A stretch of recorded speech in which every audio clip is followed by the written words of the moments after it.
चुटकी भर से नूर महंगा भैले बाबा, चुदरी भैल अनमोल हो।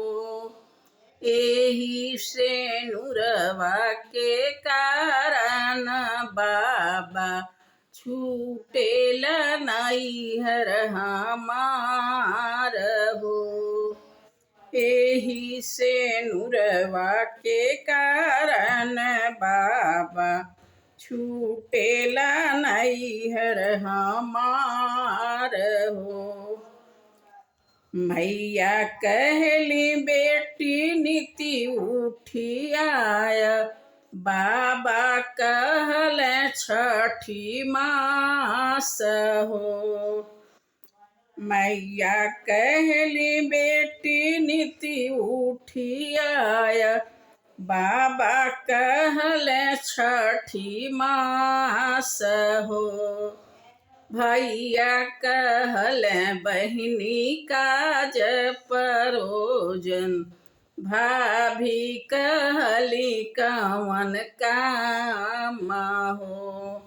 भैया कहल बहिनी काज परोजन, भाभी कहली कवन काम हो। बाबा जे देवलयन धाना सुनावा, मैया जे लहरा पटोर हो। भैया जे दिहले न पढ़ल सुगनवा, भाभी जे अमर सोहाग हो। भैया जे दिहले न पढ़ल सुगनवा, भाभी जे अमर सोहाग हो। बाबा कयन धाना छठी मास खैबे, फाटी जई हैं लहरा पटोर हो। भैया क सुगना हो एक दिन उड़ी जई हैं, अमर रहे मोर सोहाग हो।